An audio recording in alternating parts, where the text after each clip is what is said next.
Hello everyone, আসসালামু আলাইকুম। কেমন আছেন সবাই? তো আশা করি সবাই ভালো আছেন। আজকের নতুন স্পেশাল ভিডিওতে সবাইকে অনেক স্বাগতম। তো দেখেন সকাল সকাল ঘুম থেকে উঠে পড়লাম, আর দেখেন সকালবেলা আমার মায়ের উঠানে ফুল গাছগুলোতে কত সুন্দর ফুল ফুটেছে। তো সকালবেলা উঠে মায়ের কাছে চলে গেলাম। তো সেখান থেকে আজকে স্কুলে গেলাম।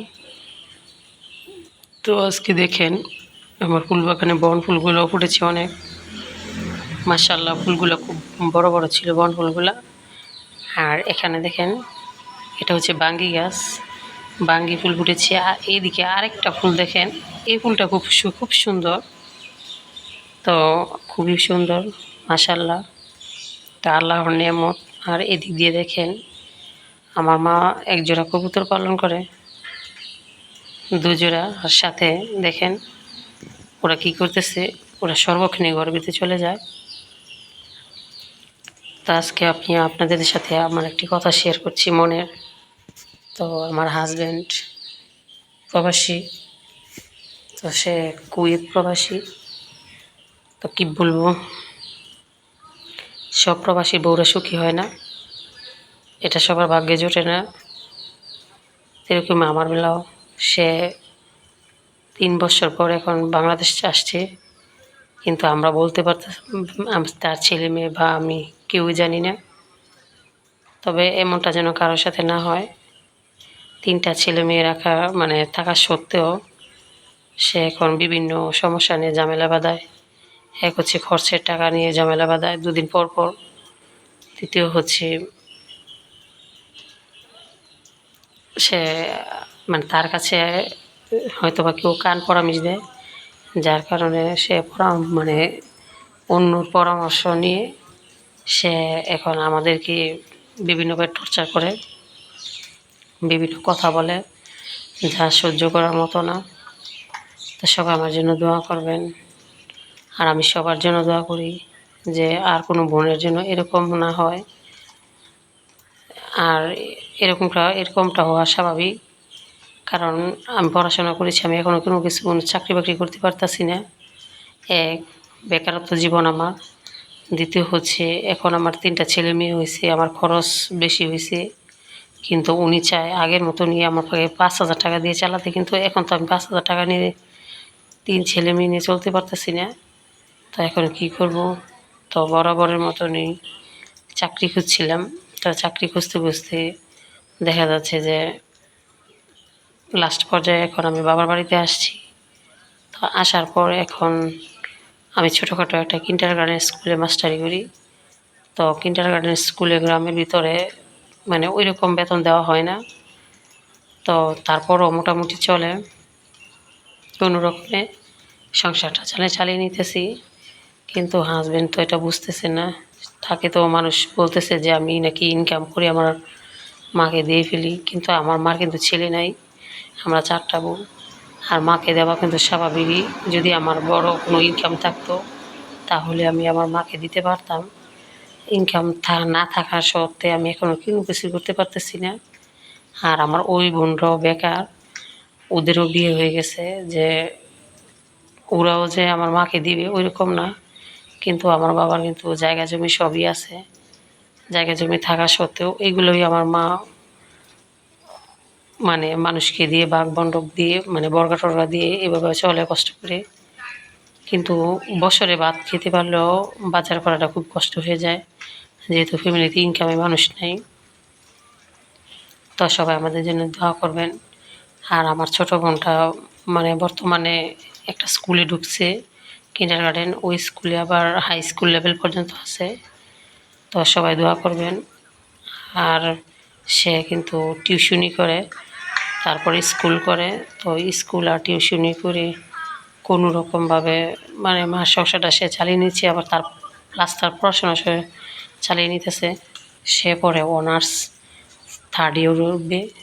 তো সবাই আমাদের জন্য দোয়া করবেন যেন আমি আমার মায়ের পাশে দাঁড়াতে পারি, কারণ আমার মার কিন্তু কেউ নাই। যেহেতু আমি বড় মেয়ে, আমার উপর সব দায়িত্ব, অন্য কেউ না দেখলেও আমাকে দেখতে হবে। তার জন্য আমাকে কিছু একটা করতে হবে। তো আপনারা সবাই আমাকে সাপোর্ট করবেন। তো আপনারা সবাই যদি সাপোর্ট করেন তাহলে আমি হয়তো বা কোনো কিছু করতে পারবো। তা এই মুহূর্তে আমি বর্তমানে আমাকে খুব অসহায় লাগে, কারণ আমি মাকে দেখলে সহ্য করতে পারতেছি না, মার কষ্ট। তো সবাই আমার জন্য দোয়া করবেন যেন আমি মাকে হেল্প করতে পারি, মাকে নিয়ে আমি সুখে থাকতে পারি। মা যতদিন থাকে ততদিন যেন মার ভরণ পোষণ সব কিছু দায়িত্ব আমি নিতে পারি, প্লাস ছেলে মেয়েদেরকেও মানুষের মতো মানুষ করতে পারি, সেই দোয়া করবেন। আর আমি দোয়া করি যেসব বোনরা ঘরে বসে ইনকাম করতেছে বা বাইরে যে কোনো জব করতেছে তারা করতে থাকুন, কোনো সময় এটা বন্ধ করবেন না। কারণ নিজের লাইফে নিজে যদি নিজের পায়ের তলার মাটি শক্ত করে ধরে রাখতে না পারি তাহলে মানুষের অনেক খোঁটা বা অনেক ধরনের কথা শুনতে হয়। তো কি বলবো বন্ধুরা, ভাইয়াপুরা, সবাই আমার ভিডিওটি দেখবেন, ভালো লাগলে একটা লাইক কমেন্ট ও শেয়ার করবেন। আর আমার খুব ইচ্ছে যে আমি আমার মাকে নিয়ে একটু দুবেলা ডালমুট খেয়ে যদি বেঁচে থাকতে পারি তাহলেই এনাফ। কেননা আমি ছাড়া আমার মার আর কেউ নাই। তো সবাই দোয়া করবেন আর বেশি বেশি সাপোর্ট করবেন। আর বলতেছিলাম যে আমার হাজব্যান্ড আসছে, হ্যাঁ আমরা কিন্তু জানি না।